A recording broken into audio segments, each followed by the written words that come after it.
Okay, well, we're going to get started. I would like to start as usual with our land acknowledgement. We acknowledge that we are on the traditional lands of the Lenni Lenape people. We sometimes wonder why it is that we do these land acknowledgements, and I think it's important. It's an important way of showing respect and honoring the indigenous people of the land on which we work and live.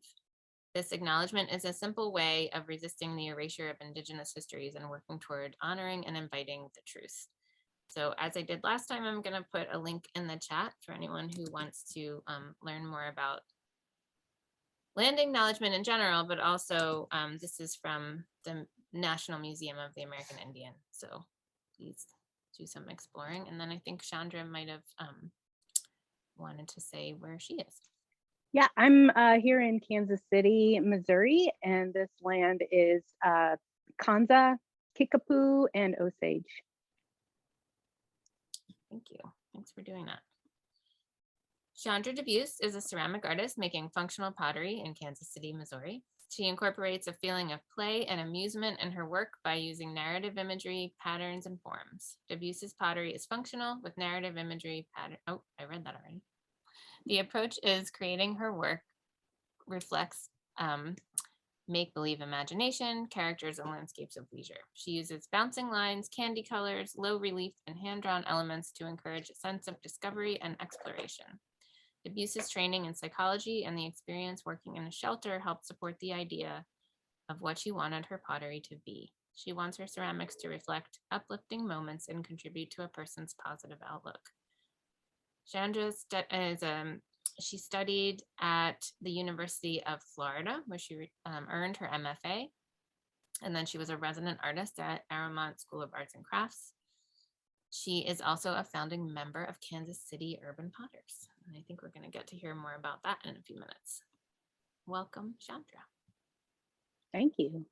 Happy to be here. Thank you for having me. Yeah, we're so excited to have your work in the gallery. Thank you for that. We are going to get it to take a look at some of those things. But first, I wanted to ask you the question that I ask everyone, which is how and why did you make the brave decision to make your life in art? I feel like art has always been something that I've connected to. It was my main source of play when I was a kid. It was the way I entertained myself. And I rejected, I guess, many times the idea of being an artist throughout, just thinking about it. My parents were supportive, and they, when I was trying to make a decision about where I wanted to go to college, they drove me down actually a couple of hours to check out the Kansas City Art Institute. And from what I recall, I was quite frightened. And I saw someone with a mohawk in the yard, and I really thought, oh my gosh, this is not for me at all. So I really didn't identify with that, even though I love drawing and painting. And fast forward many years, like Jennifer said, I have a degree in psychology, and I ended up working at a shelter for women and children for 10 years. And that was a pretty stressful job. And it was during that time that I decided to enroll in a community pottery class. And that class was amazing for me because it gave me a creative outlet from the stress of the job, and it gave me a community of people. And I just, I would go to this, I actually was working the crisis overnight shift at the shelter, and I would get off work at 8 a.m. and I would go into the pottery studio and I would work until 4 o'clock in the afternoon, and I would just get totally lost. I think it was that feeling of exhaustion and that meditative act of throwing on the pottery wheel that just I lost all track of time, and they call that state of flow. And I definitely feel like I got into that state. A few years later, as being, trying to learn skills and balance my job, my coworkers allowed me to take an 8-week leave of absence and go to Penland School of Craft. And when I walked into Penland, I really felt connected to the people there. And I had thought that I had found my tribe of folks at Penland. And it was, it was a long 8 weeks. And I really did a lot of soul searching and thinking about what I wanted to do. And it wasn't a big decision, I guess. Like, I didn't think I am going to make a life in art right now. It was just a series of small choices. And it felt like leaving my full-time job and going back to school for ceramics, it felt like, well, it was a small bite-sized thing. And so going to graduate school was only 3 years. And I could kind of just see how that went. It was more about the journey than the destination, I guess. But actually, after I got done with graduate school, my professor, Linda, she took me out to lunch and she asked me what my goals were. And I hadn't really thought about it, to be honest with you. I was so focused on getting my degree and having an MFA. I hadn't thought about what my longer term goals were past that. And so I just blurted out, well, I'm going to see if I can be a studio potter. I'm going to give myself 3 to 5 years to see if I can make a living as a studio potter. And I guess that, I committed to that and tried it. I did a couple of residencies after that.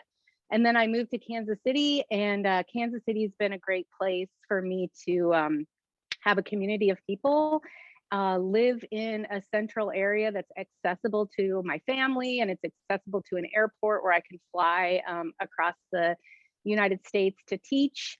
And shipping's relatively inexpensive. The cost of living's relatively inexpensive. So I feel like it's a pretty good place to make a living. Yeah. Well, that's a thing we often hear, is that it's a series of small decisions. But I always still want to remember that it's not easy. It's not an easy life, and it's not the life that that the rest of society kind of presents to you as an option, really, in the mass culture kind of way. So I think it's really special when people do that, move forward with that. And I love that you said that your teacher sat you down. It sounds like she knew that you needed somebody to like ask, all right, what are you gonna do now? Because maybe you weren't having that kind of conscious. So is that another thing that she must have maybe been your mentor in more ways than just that one question? Absolutely. Yeah. I think Linda has, she's pushed me when maybe I was scared to push myself. And I feel like that's what a great mentor does, is they see the potential and really allow you to grow into that. Yeah. Linda, who was your teacher? Linda Arbuckle. Arbuckle. It was my professor. Yeah. At the University of Florida. That's great. I think Karen, who's on the call, went there too, but I think she was there right after. She did. Yeah. She did. Yeah. And I've met her. I know her. Hi. Karen is one of my very hardworking colleagues. I'm very lucky to be part of a great team. Oh, hi, Karen. Yay. She's waving. So also that 8 weeks at Penland, like, who were your teachers when you were there? I enrolled in a class that was taught by 3 people, actually. They were pretty fresh. It was 2005, and they were pretty fresh out of Alfred within like 5 years, I think. It was Michael Connolly, who lives in Philadelphia, Allegheny Meadows, and Allison McGowan were the 3 teachers. And they were each there for 4 weeks, and they each overlapped for 2 weeks. And it's not really a model that I see repeated at Penland that often, but for me, it was wonderful because I was able to be exposed to 3 instructors and have that 2-week overlap with 2 of them at a time. That sounds amazing. And of course, those 3 people make amazing work. So that helps too. Absolutely. And it was really pivotal for me because I actually had never really hand built before. And Allison is an amazing hand builder. And just the way she touched the clay to the life that she lives, it really was inspiring to me. And I remember talking to her and saying, maybe next time when you teach, I can be your assistant. And she just casually said, Chandra, you're going to be teaching this class, someday. And I think about that, those little seeds that get planted from people that you look up to or admire go a really long way.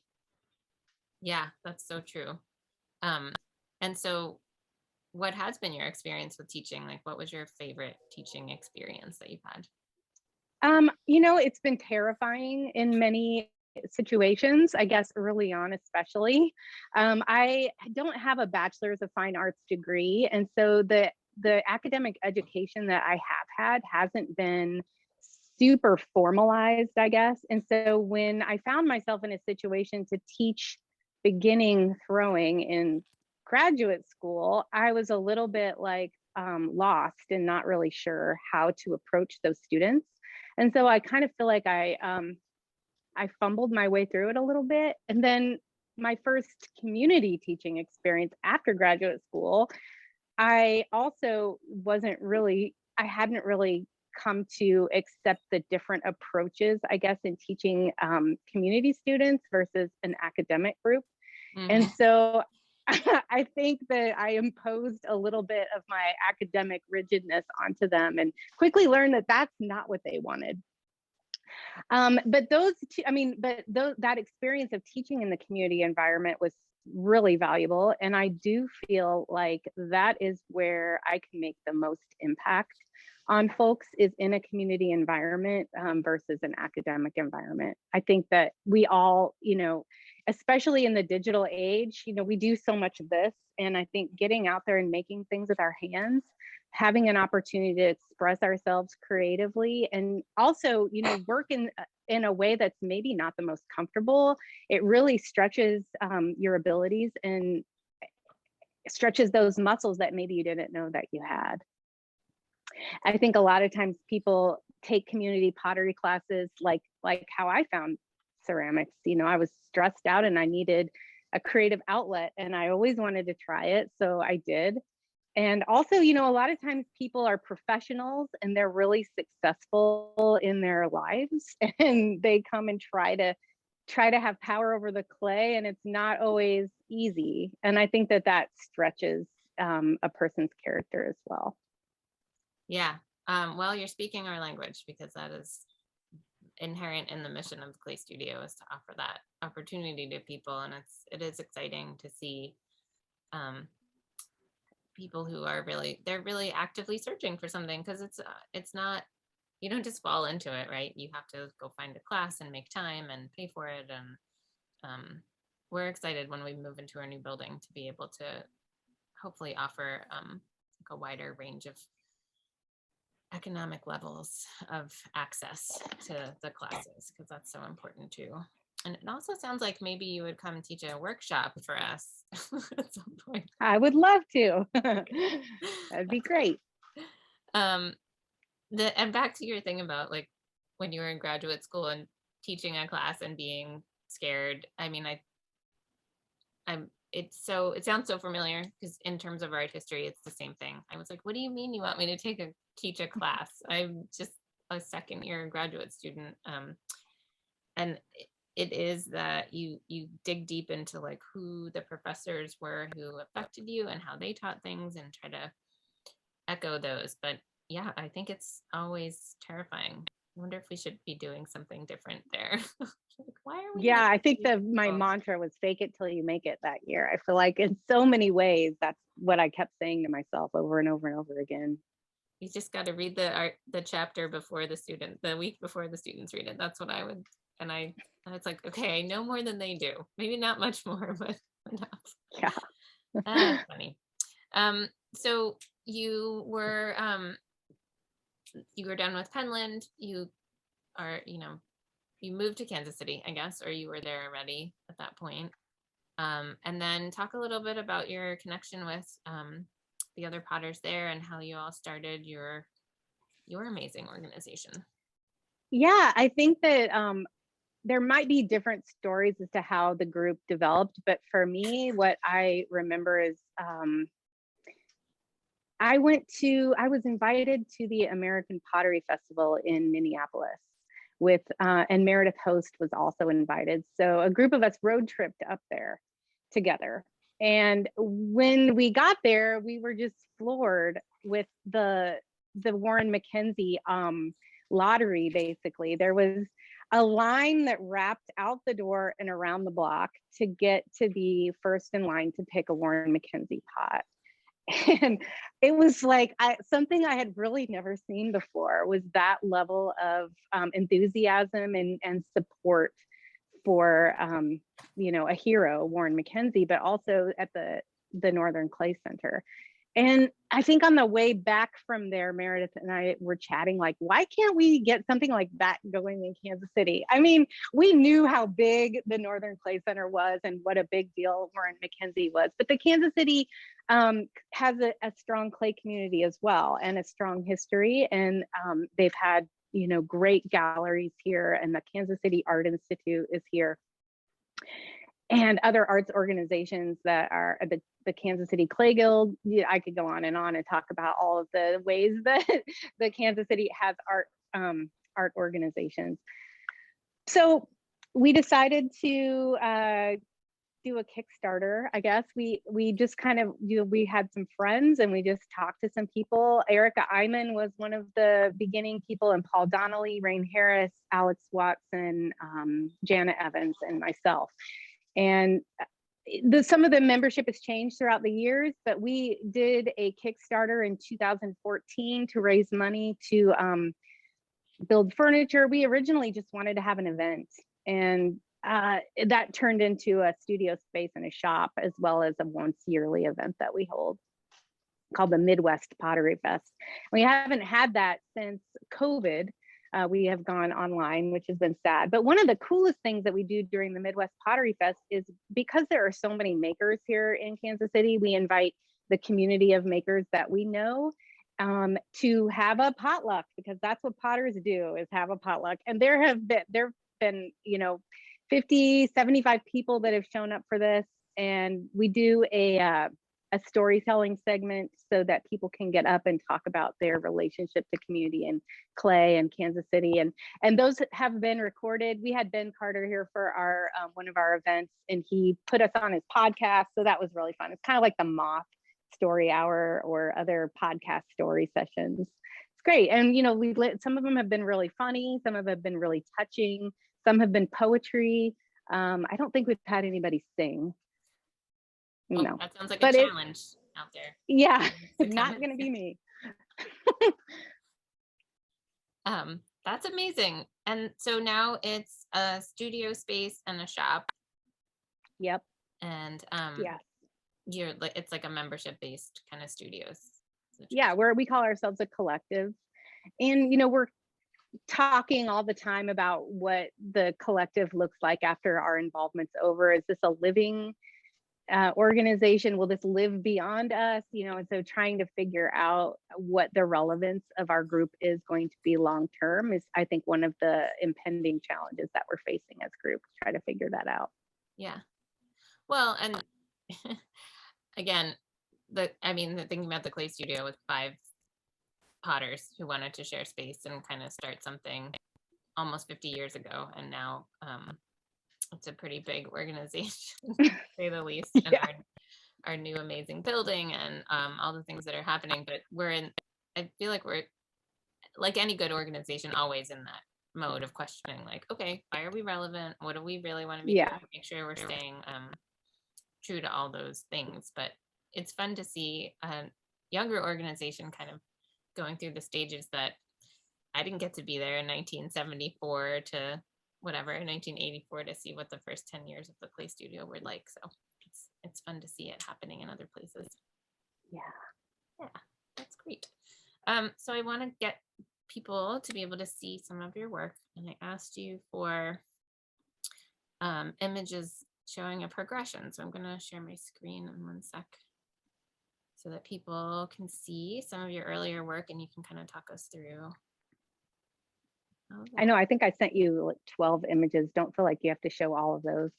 Well, they're all here, so you can just, you can tell me to go faster or slower. And then I put in a bunch of the images of the work that you shared with us. I just realized it didn't make it bigger. Hold on one second. Sorry. I was going too fast this morning. Okay. I can't see. All right. So. Oh, the watering can. This piece is a piece that I made right after Penland. And I had enrolled in the University of Nebraska-Lincoln. I was in Pete Pinnell's intermediate ceramics class. And I think I actually made this the next semester, but I had seen Lorna Meaden had made like this beautiful watering can. And I think that this piece kind of represents, I didn't really know what I wanted to say with my art yet, what I wanted to say. I was still in that phase of like emulating and translating what I was seeing out there in the contemporary ceramics world. But even still, I think our own personalities, even through imitation or emulation, our own particular idiosyncrasies and personalities come through the work. But I do remember, one thing I see in this work when I look at it is this repetition of pattern, soft volumes. I've always loved, celadon glazes too. And one of the criticisms that my professors gave me when they saw this work was that it was playful in form, but the surface was kind of serious. And they felt like I could do some research and figure out exactly what I wanted to say with my pots and how I wanted to integrate form and surface a little bit better. And so I ended up going to the University of Florida and studying with Linda Arbuckle, and she really pushed me to do just that. And I think the next image, Jennifer, is a butter dish. Yeah, and this was one of those, you can see the direct, relationship, but I'm still kind of doing the texture and the dots, poking out in that volume that's just expanding over the constraint of the butter dish itself. And then I'm exploring a little bit of that surface and that 2-dimensional to 3-dimensional relationship that it just intrigues me so much and has kind of become an investigation that's lasted 15 years or so. You can go to the next one.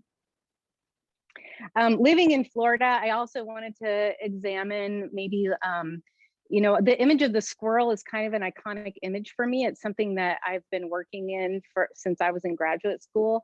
And I wanted to explore, this is after graduate school, I wanted to explore other characters. And this is kind of a bio piece in that down in Florida, I'm from Nebraska originally, and in Nebraska we wear a lot of layers all the time because you never know when the weather's going to change. And in Florida they really don't wear anything at all to speak of in terms of clothing. And so that was new to me, and I had to kind of get to that comfortable place where I could go and stand in a swimming pool or go to the beach. And I feel like this piece is called Thunder Thighs Tumbler, and it's kind of a take on how water distorts our body image, but our own brains also do that. You can go to the next one. Yeah. The treat server has been something that I've had an ongoing investigation with as well. And this piece kind of tells a story about goal achievement. It's that snail that carries its home on its back and it's climbed to the top of the garden. And it's now questioning what do I've achieved this goal and what's my next step. And is this an early-ish work with the this is about this is about 2011 2012, and I started working with the idea of the treat server in 2008 when I was in graduate school, just as a way to symbolize our objects of desire. And I was initially kind of using color to really emphasize that. And so I used pink as the signature color for those treat servers early on, but I played around with, exploring different colors. And then also the floral imagery was just kind of starting to creep into my work at this point. Yeah, it looks like an early version of what you've and this is from that same era, I guess, with the stylized knob and then the spoon. Even in the treat server before, I love the idea of like integrating spoons in my work and tucking them in so that part of the handle is either gold lustered or it's sticking out and you're not exactly quite sure what it is. And I really love the idea of engagement, and I think all functional potters love it when people actually use their work. But just when people are curious enough to turn a piece over and look at the bottom, or they can't help themselves, they have to see what that spoon looks like. So they lift the lid up just to get to that spoon and see what the inside is. That's definitely part of the experience that I love as a maker. Well, and we'll get to that because there seems like there's always a surprise with your work. And when we, I have some forward and back pictures of the ones that are in the gallery now. So nice. Yeah, I love decorating the backside. And I know in the pottery language, you call that the dishwasher's delight. So not everyone gets to see that except for the people doing the dishes. And that's definitely where you can oftentimes in my work see the rest of the story or more of the story. This piece is again like playing with those ideas of objects of desire. And you've got this squirrel that's holding one acorn, but looking up at two and thinking, is a bird in hand really better than two in the bush? And the floral imagery on this piece was originally a narrative device to kind of think about reinforcing that idea of desire. And I kind of think of these as anthropomorphized flowers in that they're reinforcing the idea of desire, kind of like a Greek chorus would. But those little wiggle marks, Charles Schultz and Snoopy cartoons used to put those in all of his cartoons. And I would always love that because it's a way of animating a two-dimensional or flat image. Yeah. And again, just another interpretation. I love squirrels.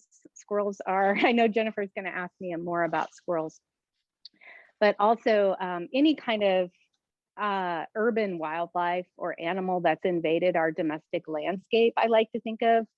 They're commonly called nuisance animals, but really, they were here before we were. And just because we put up a fence doesn't mean that they're going to respect our boundaries, as anyone with a tomato garden knows very well. But so the flowers again are coming out of the trash can, basically luring the possum with their beauty into seeing what could possibly be the treasure inside of that trash can. Mm.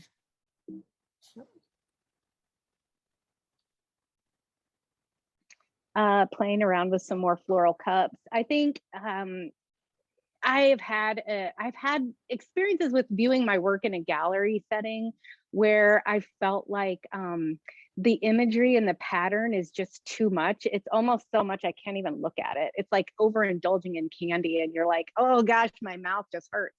So through looking and analyzing and critiquing my own work, I've thought, well, I need to have a way to display the work that doesn't look so overpowering and overwhelming with pattern.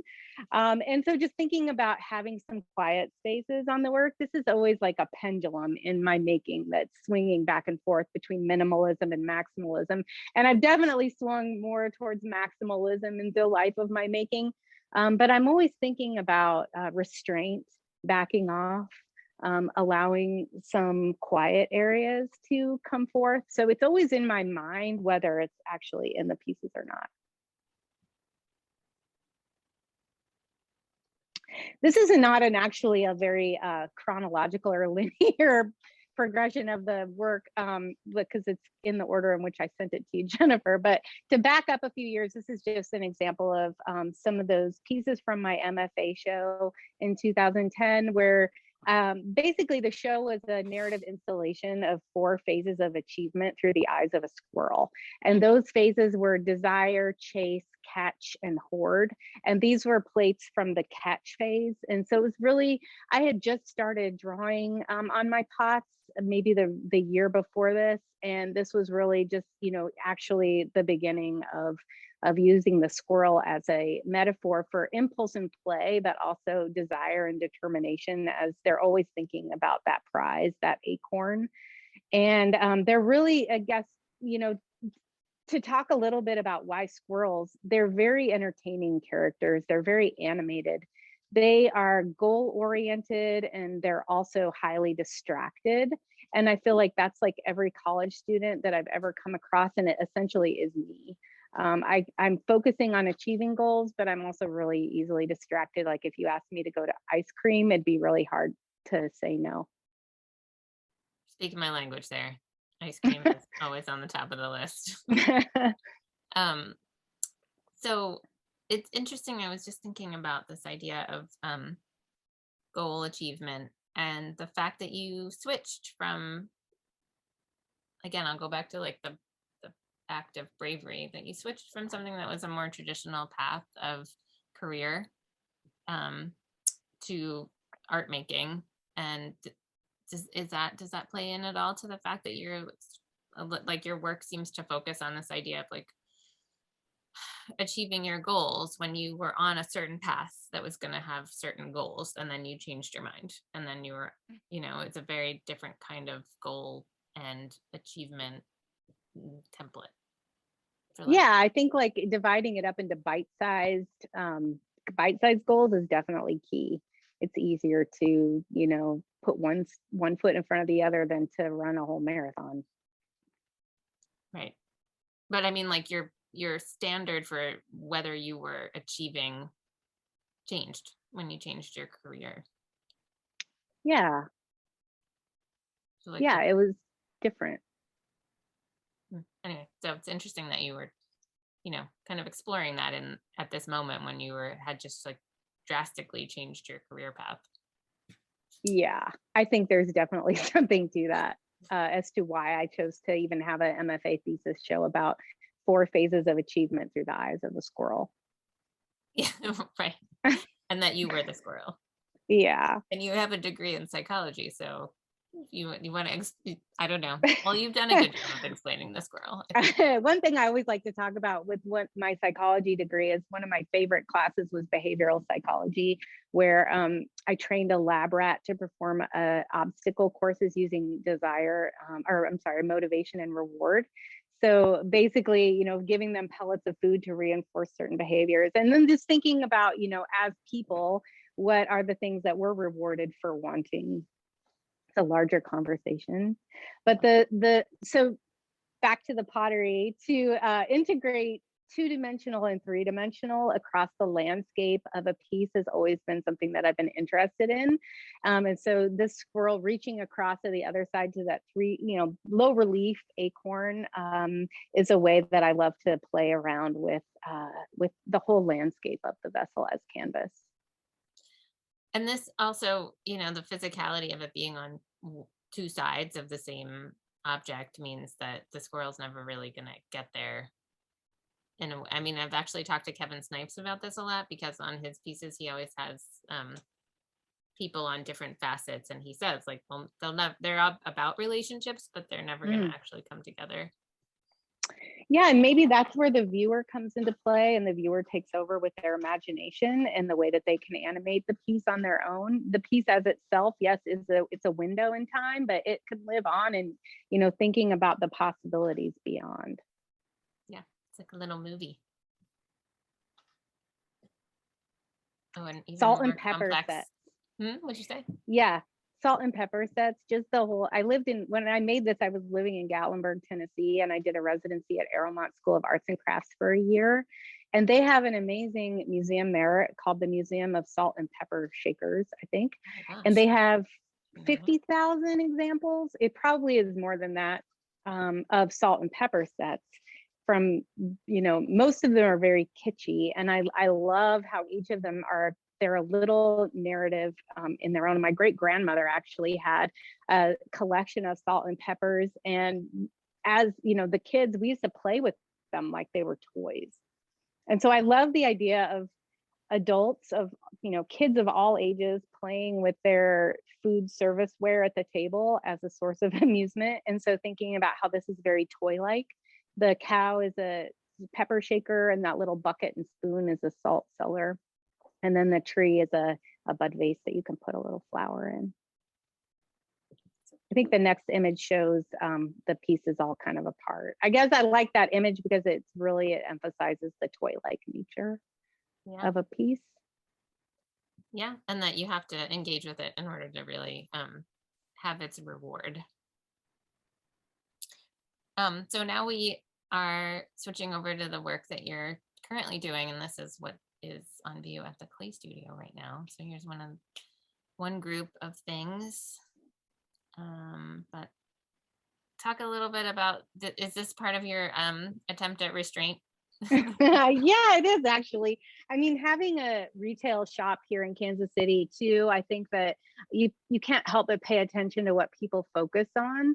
And thinking about creating something that's appealing beyond flowers or squirrels, I guess, something a little bit more abstract. I think in a lot of Midwestern cities, modernism is very in vogue and mid-century. And so these are kind of an exploration of pool tiles from when I lived in Florida. I was really looking at a lot of swimming pools there and thinking about landscapes of leisure, like swimming pools and skate parks. And so these tile grid mugs are basically, I was motivated to come up with something that wasn't flowers or squirrels and that was an exploration of pattern and mark making. And I just love like that repetitive line or that repetitive mark making. I get lost in it. Again, it's that going back to that state of flow, just by repeating something over and over and over again. Yeah. Um, and when you said that they're tiles and pool tiles, I just thought like somebody needs to scrub that grout. Right? Oh my gosh, I should make a white lines. Is it, Yeah. and are you going back in with like, how are you making those extra black dots and sort of Those are also, surface dots at the end, and then I put, selectively I put a runny glaze over where I want them to run, and then I don't put that glaze where I don't want them to run. But since my mom's on the call, I was thinking the other day about the dot game that we would play in church. My mother, I was endlessly bored sitting there. So she would allow me one game where we'd play the dot game. And these cups really do take me back to that as well. So it's basically a strategy game where you create a grid with a series of dots and try to see if you can capture it's from like the 18th century. It's a very old game, but so it's modernism, but it's also, it goes back and it kind of reinforces that idea of gameplay as well. yeah. So like the fact that there's still so much narrative, even in something that someone else might think looks simple, and there's narrative complication, but there's also technical complication because putting those black dots and like I think you were saying wax resist. I mean, that sounds like pretty time consuming. It's not just Yeah, I'm not flipping. really using the wax resist on these, but yeah, I mean, and I think we also assign personal meaning. We all gravitate towards certain motifs and patterns, and sometimes we don't always know why. And as we're working on it, we start thinking about it and assign personal meaning even after the fact. Yeah, well, because it's in your brain somewhere. You just aren't Yep. aware of it. Yes. I love how you all photographed this. Well, all the work really, that gray background, I feel like really does a nice job playing with the colors, the white colors in my clay and, porcelain. So I like that it's a neutral background, but yet it allows the colors to pop forth. Oh, that's great. So Well, I'll just give a shout out to my colleague Naima, who I know is definitely always involved. And I think our other colleague Hunter also was doing a lot of the photography. So thanks to you both. And Shannon awesome. edited Yeah. everything. So thanks to Yeah. Great job. This is a planter with a drip tray. And there were also like 5 beautiful photos to choose from because it was like every time you look at them, you're like, oh, but it'll look cute this way. No, it'll look cute that way. So Yeah. I didn't, there were too many to choose from. Oh no, I think I did something wrong. Yeah, I'm sorry about that. I knew I had both pictures there. The There you front and the go. back. Your dishwasher's delight. Yes. I really love that idea of those puffy feet becoming two-dimensional. I mean, they're two-dimensionally drawn, but they're also three-dimensional. And then they're also feet. I'm making a lot more of those right now in my studio. So I've been playing around with better hanging devices, I guess. I think Holly Walker says her plates are art for the table and the wall, and she has great devices to hang her pieces on the wall. So if you want people to actually hang them, they probably should have a way for the people to hang them. So I have a system with those puffy feet where I do poke a couple of holes in them and then thread a piece of rubber coated wire through it. And I don't know if that's the perfect solution, but that's what I'm on right now. Yeah, you have to. That sounds good, but you never know. You're gonna have some light bulb moment. When I looked at this at first, I only saw the bottom, and I thought it was like an egg tray. Oh yeah. an People have oyster asked. tray. So Yeah. maybe you're gonna make a deviled egg tray one of these days.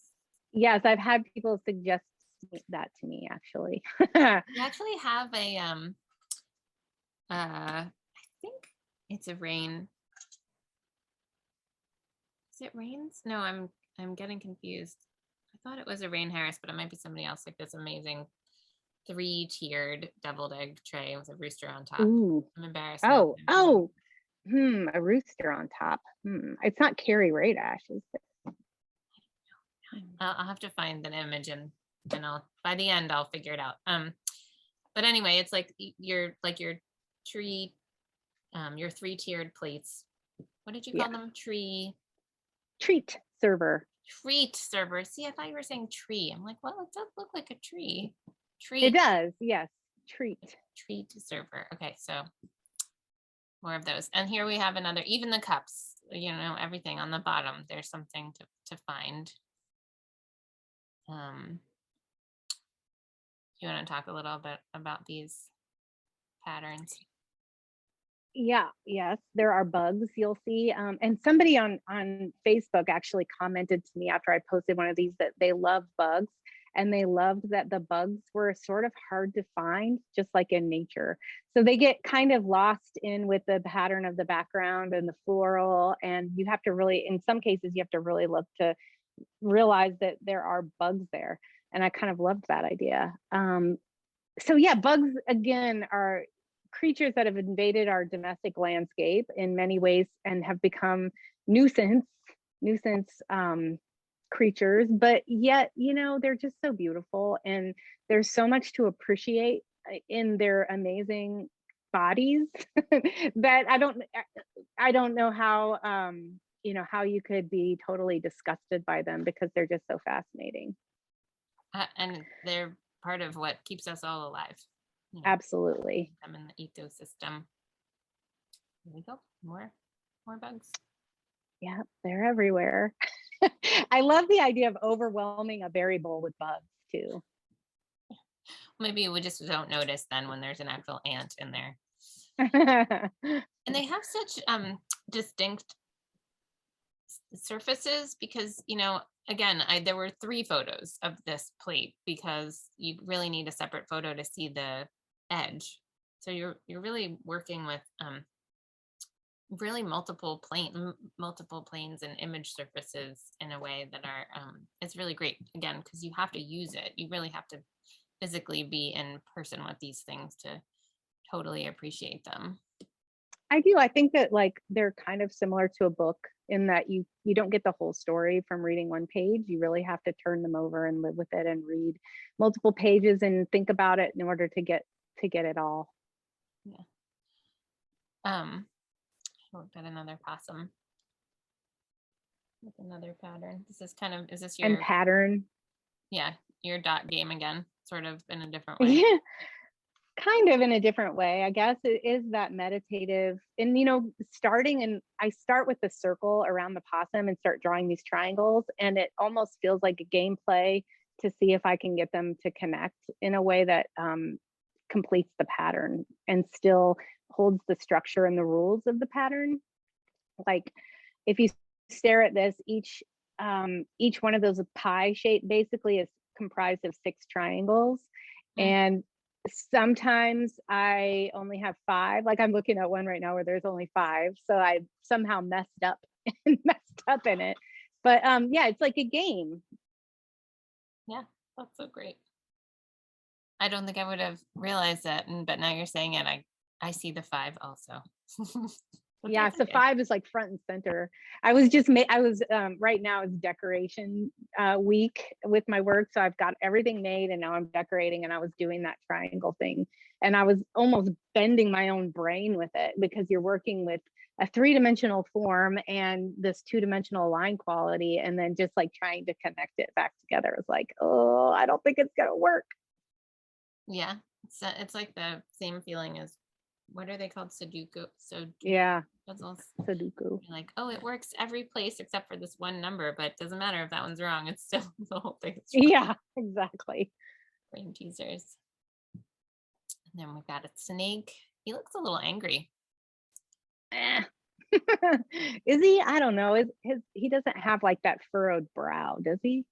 Maybe. Yeah, I don't know. He's like, I guess it's because they're not eyebrows. It's like a dimensional thing, but he's kind of. Yeah. But here's the 3rd picture of the side, so that you can see that you really need that. That texture that I really fallen in love with, doing the line work through the texture. It's similar to textiles, I guess, and bark cloth, and thinking about weaving and people weaving a pattern into the work versus block printing on top of a texture or textile pattern. And thinking about those different ways that those lines behave when they're embedded in the fabric of the piece versus sitting on top. So there's a lot of different moments in my work where the line is actually embedded, and then there's other moments where the line is sitting on top, and that helps to create that sense of depth. Yeah, absolutely. That's great. Back to that idea too of the triangles that only had 5. I was also going to say anytime something is handmade, well, maybe not anytime, but when I make handmade things, there's always a mistake somewhere, and you should have to embrace the idea that that's what makes it human. So absolutely, things are better when they're a little bit wrong. I need that handmade quality, that hand drawn line, the hand built piece, definitely. Yeah, it's what imbues it with the spirit of the maker. Butter dishes are always beautiful. Oh, here you have your there's your hanging device. Yes, that just is a couple of holes through a coil foot with the rubber coated wire kind of wrapping around it. And I love that this one has the flower breaking the surface. I mean, it's still part of the regular shape of the object, but you've made it into this flower that's coming out and wrapping around to the back. It's pretty special.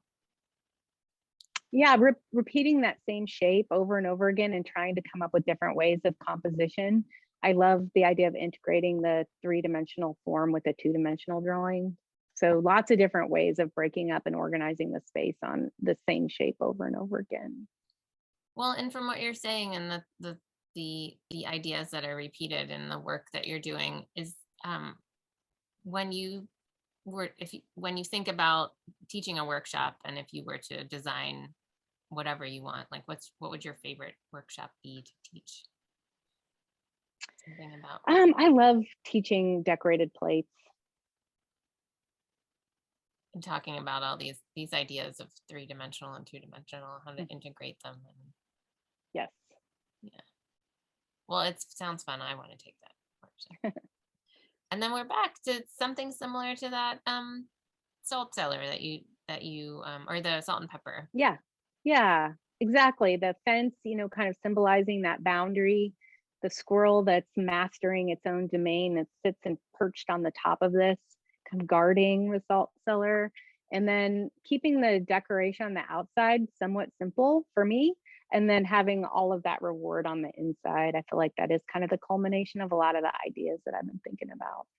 I love that the squirrel is a spoon and its tail is a spoon, and then it has a little wire embedded into the bottom of it, and a magnet is secured on the top of the lid so that the squirrel has the gentle, secure spot there at the top. And that's so thoughtful, and it really makes the user have that satisfaction of kind of putting it back and knowing it's going to sit there, and you're giving the user a gift by also it will be less likely to get lost or broken. Right. I love that you said that the exterior is simple for me. Simple. Right. And so this is then 2 images of, I think that's the same teapot. Yep. Yeah. With your beautiful plate that, again, you have to pick it up to get the reward. Oh, great. Oh, I'm just noticing that even the lid has a little leaf form kind of as the to engage it with the teapot.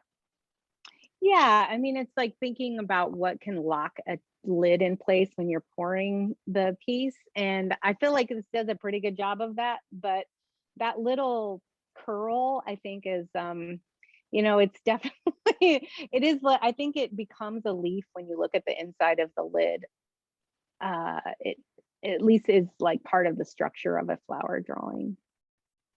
See, we need to be there in person to pick it up and look at it. Yeah. So great. I think that might be the last of the images. I'm going to stop the share. And remind people that if anyone has a question, you're welcome to put it in the chat. I wanted to, when we were talking the other day, you mentioned a new interest in spinning yarn. Do you want to tell us a little Yeah, bit? that was my pandemic hobby. I learned how to spin yarn with a spinning wheel, and had a great experience here in Kansas City going to a sheep shearing back in the spring and helping and learning how to skirt a sheep. And then uh, the the farmers gave me a fleece to try to figure out how to process and spin off of. And it's been really fun. It hasn't really been something that's a warm weather hobby. It's something I'm looking more forward to working with as the weather's getting colder. Yeah. But I learned how to knit a few years back, and haven't really mastered knitting. It's not like my best strength, but I like it. I like the repetitive act of it. I like the labor that's involved. I like the finished product. I like the possibilities with all of the different yarn colors and patterns. That potential is just magical, thinking about how cozy it can be. And just the way yarn feels, it just adds that layer of comfort. Yeah. Well, and you don't have to fire it to get it to be what you want it to be. Right. You can just rip it apart and try again. Well, now I'm imagining a knitted tea cozy for one of your teapots. That would be fun. Yeah, with all your colors and patterns and stuff. That sounds very good. Well, we've reached our hour. I always think about what did they say on Car Talk on NPR? You've wasted another hour with us, but it's never I just feel like it goes so fast because I enjoy talking. It's been lovely to talk to you, and we had a nice healthy audience. 30 people joined us today, so that's exciting. Means that people from all over the country tuned in to hear what you had to say. So Well, thank you for spending your lunch with us. Yes, thanks everybody. We have somebody saying, Elizabeth Walter, I've got a few of your grid pieces and no idea about the Florida pull tile theme, and she was born in Florida. Perfect. Oh, that is perfect. That's great. And people saying thank you, and that Carolyn says she'll view your pieces with a different eye from now on. Best wishes for the holidays. You too. And speaking of holidays, next week is Thanksgiving, so we won't be together. But the week after that, we're going to be joined by two of our Claymobile teacher from the Clay Studio and one of our other artists who's working on a public art project. And then, as I mentioned, December 9th, Paul Eshelman will be our guest. Chandra, I hope that we get to see you soon in Philadelphia. We will lure you here to teach a workshop when the new building is up and running. That would be exciting. Yeah, that'd be great. Maybe we'll be someday come out to Kansas City and check out all the great potters that are there. Come visit. Okay, great. Thanks everybody. Have a great Thank day. you. Thanks Good so to much, see you. Chandra. Thanks. Bye.